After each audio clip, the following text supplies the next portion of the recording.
That's amazing. Thank you so much. All right. Yeah. So we're going to cover part 1 of informative speaking today. So this is a good note-taking time. So if you have devices out to take notes, come on in. I'm going to close the door to help reduce the noise. So here we go, informative speaking. Let's get started.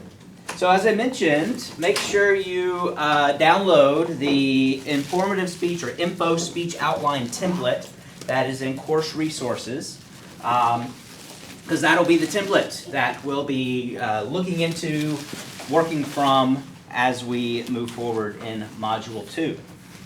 So for our time together tonight, just the time that we have left, we're going to talk a little bit about outlining the speech. So, Phil Collins, musician, actor, I guess you could say too, once said that in learning, you will teach, and in teaching, you will learn. And in a lot of ways, that's how I've designed this course, because you do some teaching through which you learn, and some learning through others who are teaching. So with that in mind, chances are, at some point in your life, you're going to have to teach someone or a group some information. And what we learn about in Module 2 with informative speaking will help prepare you to do that. So again, we can apply all of this to public speaking, but we also can apply this to small group and interpersonal conversations. And again, and you may not outline a speech, right, for a one-on-one conversation, but I would encourage you to consider, how do you prepare for those interpersonal or small group communication, where you may not be doing something formal, but you still may be informing, or you still might be teaching. These are ways, these outlines and the strategies that we learn about with informative speaking can help you. And so let's start talking about the process. So with public speaking, we don't write essays, we don't write papers, we write outlines. And we have a variety of outlines that we write. The first step of the outline is going to be the preparation stage, and then as I mentioned, you have the introduction, the body, the conclusion, and then references. When we start the drafting process, we actually don't start with the introduction. We start with the body of the speech, because it's important for you to know what are your main points that you are going to be sharing with us. If you don't know your main points, you can't write an introduction to preview your main points. And so the process of drafting a speech is done in a different order than how we actually deliver it, right? Because when we deliver it, we're going to start with the introduction and then go into the body and then conclusion. But when we're drafting, when we're writing a speech, we actually start with the body of the speech, the core content. As I mentioned, we have a variety of outlines that we use. So the first is going to be a draft. So you'll see in Brightspace that in a few weeks you will have a draft submission. What I'm looking for with that draft submission is really just a keyword outline. So you have full sentences for the introduction, full sentences for the conclusion, but the body, you may just have your main points. You may not have done all of the research to really write full sentences for the body of the speech. And so that's really what I'm looking for when you submit a draft. So your drafts aren't complete, they are in progress, but it lets me know the direction you're going. So I can give you some feedback before you submit it for a grade. When you submit it for a grade, that's going to be the full sentence outline. So that's where you have full sentences for the introduction, full sentences for the conclusion, and full sentences throughout the body of the speech. So once you do the keyword outline, then you're expanding that into what we call the preparation outline. So this is a detailed outline that is developed as you start preparing your speech. And the important part about this part of the process is this is when you can start rehearsing. This is when you can start verbally going through your speech, because when you hear it, sometimes you're going to make some changes, make some adjustments when you vocalize it, when you verbalize your speech. When you reach the preparation stage, you've got enough content to start going through it verbally. And again, remember, we've learned from the ancient Greeks and Romans that it's not so important that you memorize your speech, but commit your message to memory. And that really is when you start rehearsing and revising your speech at the preparation stage, or preparation outline, you're doing that. You're committing your message to memory. The preparation outline contents, this is essentially what follows, that is in the outline. So I won't go into too much detail at this point. The only difference is we don't call it bibliography, we call it references. But these are kind of all the parts that we're going to dive into tonight and on Thursday, right? Each part of that speech outline. So for the preparation outline, some things to make note of is at this point, you're writing in full sentences. So it may look more like an essay or a paper, but you are fitting that content into the template that I've provided. In the preparation outline, what I'm looking for are some of these things. I'm looking for you to state the specific purpose, right? What is the purpose of the speech? The general purpose for all informative speeches is to inform. But you're going to need to identify more specifically the purpose of your speech. And we'll dive a little more into that. It's going to be based on the subject that you are teaching us about. Right, so what is your central idea? When we go through and do the first part of the outline, you will identify your central idea, your central message. It's also important in this outline, again, I provide all this to you, so in some classes, students have to create this, but I provide it to you in this outline, right? You have your introduction, body, and your conclusion labeled. You're not going to remove that. You keep that in there. I had a student in the online section, They used my outline template, but they removed all the framework, and it looked just like a paper, which was great if they were submitting it for an English class, but they weren't. So you keep those labels in place. That will help you as you continue to rehearse and revise your speech, and it will help me be able to identify each section of your speech. We want to use a consistent pattern of symbolization or indentation. So we want to ensure that the outline, as it looks, stays pretty much the same, because we want to make sure that, again, bullet points and numbers you can add and change, but we want to make sure we're keeping that consistent. And the word that you'll hear me use with this is formatting. So when you're in your Word document typing things out, just make sure the formatting, right, where things are indented, how that looks uniform, where you have bullet points, that looks uniform. Make sure that formatting looks consistent. Also in this outline, we're stating our main points, our subpoints. We're doing that in full sentences, and then we're making sure we have clear transitions. And again, we'll dive into this in more detail. After you've developed the full sentence outline, some students consider this kind of taking a step backwards. In some ways it is, because once you have your full sentence outline, you're going to pull out some key words. You're going to pull out what you want to speak from. And so it's important to know, for practice speeches, right, you might be reading word for word your speech, and that's fine. But when we get to the informative speech, the formal speech, you are speaking from note cards. And you're not reading word for word, and you're not writing word for word on your note cards what you're speaking. You're speaking what we call extemporaneously. Extemporaneous speaking essentially means you've prepared enough in advance that you know what you want to say, and your word choice is chosen at the moment of delivery.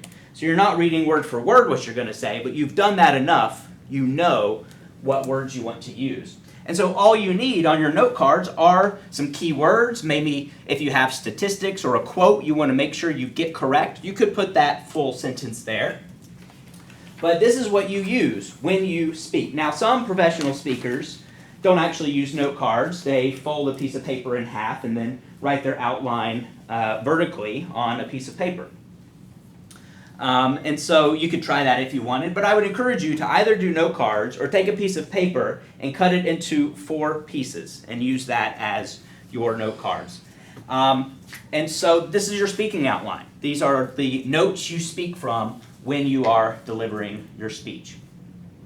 Some things to keep in mind when we are writing our speech outlines. As I mentioned, the visual framework, right? Let Roman numeral I, right? 2, 3, like I said, the indentations, the bullet points, the numbering, all of that should be consistent.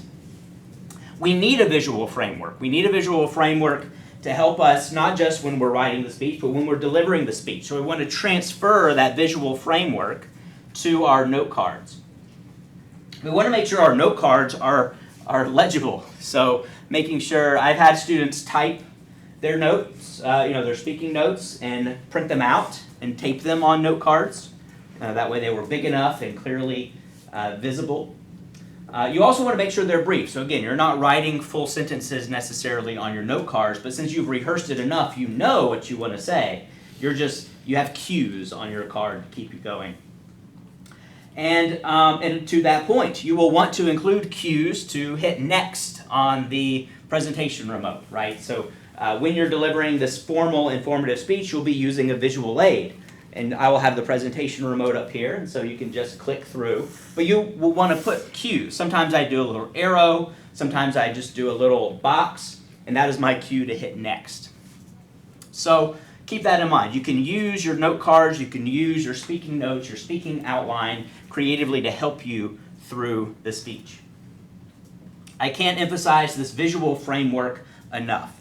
By visual framework, again, the outline template that I provided you, that is the visual framework that we are using for this course. The point of it is it shows relationship among ideas, right? So I would encourage you to start, when you're doing your main points, use a framework of, either one as your main point. And if you do one as your main point, then your subpoints should be, A, B, C. Or you could do the opposite, right? You could do A as your main point, and then your subpoints 1, 2, right? And then B, right? So this is that visual framework that we want to keep in place on our outline and on our speaking notes, right? So these are, it's in the body of our speech, but also, right, so main point 1, main point 2, main point 1, point 2. So it's this letter and numbering that we want to make sure we keep consistent throughout our speech. Here's an example, that visual framework. You could also use bullet points, right? So we have our main points, we have our subpoints, and we have our, what one text says, our subpoint. I just kind of call these either subpoints or supporting points. So it's important to know that for your main points, in this course at least, I want you to keep those short. I want you to keep those a phrase or just a word. Because, keep in mind, you have to preview and review your main points. So it's important to keep those concise so that you can quickly preview them and review them. But you also, for your supporting points, this is going to be where you put all the research that you're doing. And it's up to you to decide how many subpoints or supporting points you have. For our speeches in this course, I would recommend having no more than 3 main points, just for time's sake. We're somewhat of a large class, and so I believe the first formal speech is 3 to 5 minutes. So a 3 to 5 minute speech is essentially around 3 main points. So keep that in mind as you move forward. The references section, so remember I mentioned before about our references should be in APA format, right? It's just your list of sources at the end of your speech, but you also need to make sure you're including those sources, right, in-text citations in your speech. So that's, again, what you're including in those supporting points or subpoints. You're including quotes, you're including statistics, you're including that data that you're using and those in-text citations, right? Last name, comma, date is the most common, or author last name, comma, date is the most common in-text citation. So we want to make sure that everything you have in your references also shows up in your speech. Delivery cues. As I mentioned, on your speech outline, you can put directions to yourself of when you need to go next. Maybe when we get into delivery, we'll learn about the speaker's triad, where you identify 2, if not 3 places to stand throughout your speech, and you may want to put cues on your note cards as to when you should move to those spots. We'll dive deeper into that when we get to delivery in a few weeks, but just keep that in mind, that as you're working on your outline, specifically your speaking outline that you will have in front of you these cues are important to help ensure you're doing those things. So let's talk about how we organize the speech. So we want to make sure we are strategic in our organization. So we want to design our speech for a particular result. And that particular result for us in this speech is to inform, but we also want to strategically develop and organize our speech with our audience in mind. So we want to be strategic and intentional is another word. So how do we do that? So first is with our main points. So again, the way we start writing our speech, we need to identify what are our main points. Most speeches have 2 to 5 main points, and they're the major points that you're developing in the body of your speech, and that is where we start in the writing process. There is, again, different ways we can organize these main points, and that's what I want to cover next. So I mentioned this briefly the other day, but I want to just go a little more in depth. So the first way we can order our main points is going to be chronologically. So this is going to be in order of time. This is going to be, this could be order of date. So anything that is in that follows some kind of time pattern. So, so let's look at an example. So this would be a speech about esports. That's my topic. And each of my main points are a date. And I'm taking you through the history of esports in the 1980s, 1990s, 2000s, and today. Matter of fact, if it was a speech in this class, I'd probably cut out one of those just to make sure I'm down to 3 main points. But notice my main points are simple, right? They're just 1 point. They're not a full sentence. And where my full sentences are, that's going to be in my supporting points. So I'm talking about how esports began in the 1980s, just as friendly competition among friends. In the 1990s, it became a global phenomenon as technology advanced, and then esports flourished through official tournaments in the 2000s. And today, we have esports leagues that often draw more viewers than some traditional sports leagues. I worked at a university not that long ago that absorbed another university, and that university had an esports team. And they had just a big setup with a bunch of chairs and computers and big monitors, and they would compete. I don't remember specifically what video games they were competing in. I feel like some were racing, maybe some others were like the first-person shooter. But that was there. They were there to learn, I believe, computer science, but they were on the esports team. And that was the first time I had seen a college have an esports team. But apparently it's growing. And so anyway, so this would be just an example of chronological order, and this would be based on year. If I was trying to be creative in my visual aid, I just wanted to provide you an example here. If you're using PowerPoint, they have this thing called Design Ideas. And if you click, depending on which version you have, if you click Design Ideas, it'll take whatever information you have on a slide and do it in some creative way. So I didn't do anything other than take this previous slide and click Design Ideas in PowerPoint, and it gave me this. Like, well, that's a cool kind of creative visual that I could put up during my speech. We'll dive deeper into visual aids in a future week, but I wanted to give you kind of an example of that. The next type of way we can order our main points, the next organizational pattern, is spatial. And this is where your main points follow any kind of directional pattern. And again, ordering our main points, we can go with topical, right? Which is just literally any topic or any name, we could say, underneath a subject. But that's simple. If we want to try to be a little more creative, chronological is one way, spatial is another. And again, it gives us another just way to inform our audience. So here's an example of the spatial organizational pattern, or doing the spatial order. So talking about the hurricane, and specifically starting at the center and working our way out. So again, spatial is just in order of direction, or in order, or how things are in relation to each other. We could very easily say, talk about a hurricane from the outside in. We could talk about, the past, present, and future of hurricane weather technology, right? How we radar and those types of things that help us identify and navigate hurricanes. So we could go a variety of directions with it, but again, spatial is kind of an order of direction. So example here, we start at the eye, so the center of the hurricane is calm, it's cloud-free. We transition to the eye wall, which is a ring of clouds that produces the most intense winds, and then we have these spiral rain bands rotating around the eye wall. They're large bands of clouds and precipitation. So let me see if I have an example. I have an example of someone doing just this speech in spatial order. Now that we've looked at the relatively calm eye of the hurricane, let's take a look at the next ring of the storm.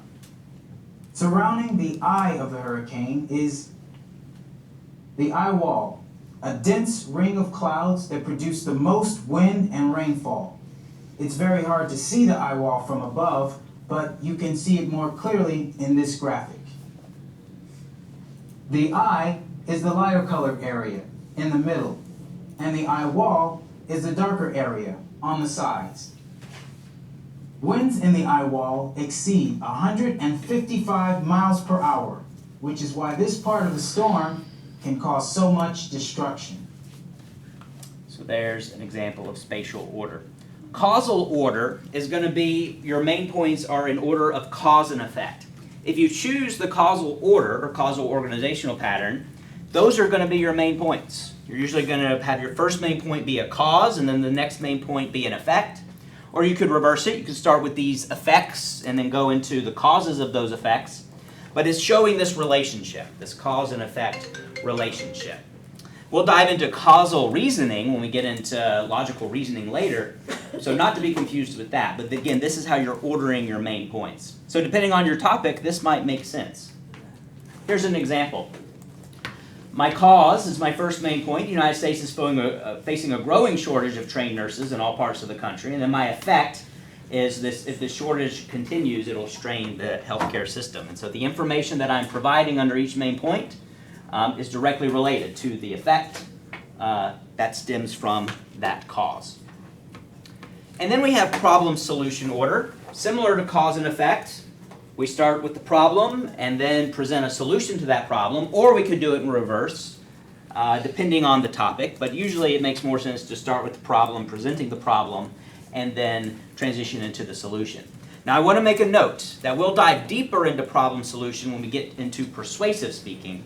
This actually is not, you won't, I don't think, see this on the informative speech outline because we're going to reserve problem solution specifically as an organizational pattern for persuasive speaking. But I just want you to know it's an option, and if it makes sense, let me know. If whatever topic you choose, it makes sense to do problem solution. But really, when we're presenting a problem and a solution, we're trying to be more persuasive, right? We're persuading, first of all, that there is a problem, and then we're persuading people to agree that this solution will resolve that problem. So problem solution really is geared more for persuasive speaking, but it can also be used for informative. A problem and solution example: puppy mills are a serious problem across the United States. The solution is going to be legislation, and then I dive deeper into what kind of legislation would be important for solving this problem. We won't watch this example. It's pulls my heartstrings. Talks about puppy mills. So we rescued a dog from a puppy mill. So I need to find a different video because it makes me tear up. So the other that I just want to make sure you're aware of as we start thinking through our order is going to be the topical. So there's any, your main points are really any topic that are logical and consistent underneath the kind of the broader subject. So an example of that would be about Josephine Baker as an entertainer, as a spy, and as a civil rights activist, right? So those are my main points. And then my subpoints are going to dive deeper and provide more insight and information about that main point. So Josephine Baker she captivated audiences as an entertainer in Europe and America. As a spy, she gathered information on Nazi activities in France during World War II.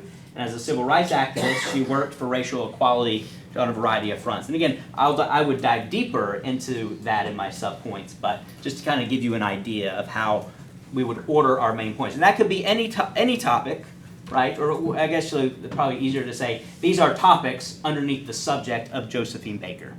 Probably the best way to phrase that.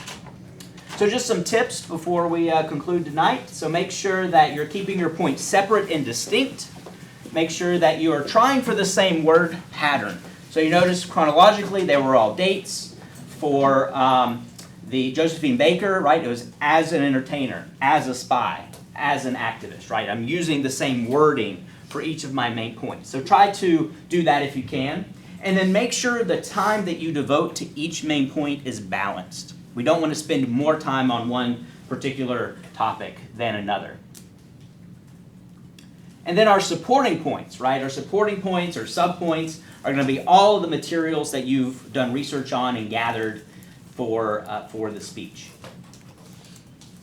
And then where we'll pick up is on Thursday is with connectives. So that's where we'll pick up. But in preparation for our upcoming civic engagement speech, let me just kind of go down to that assignment.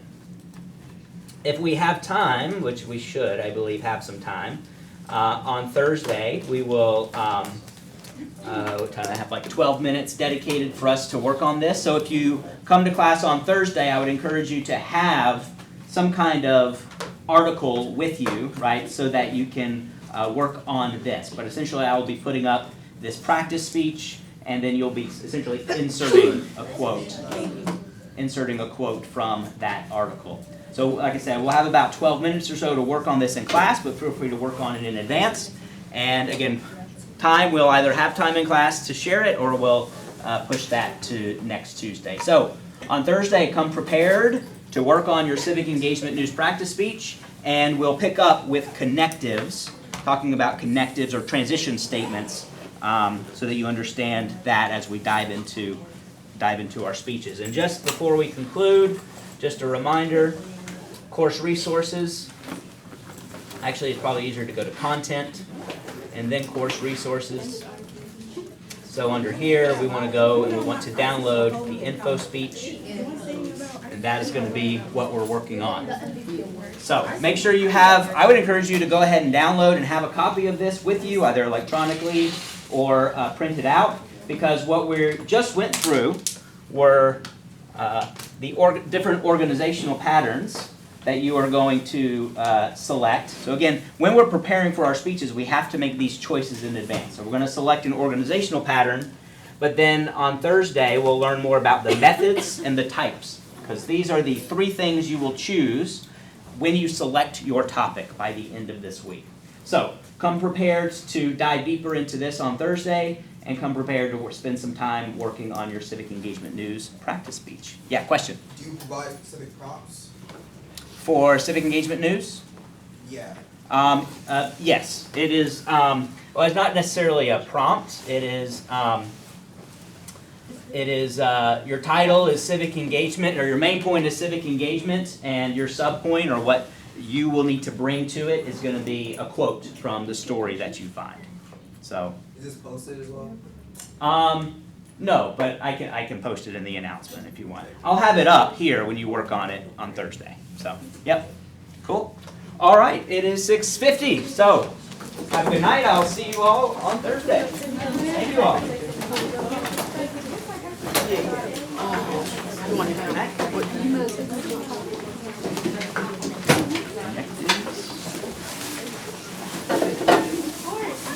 Today's the 6th, 7 to 8, 4. Superstar of the class? Article for president? No, you. Have a good evening. You too. Bye.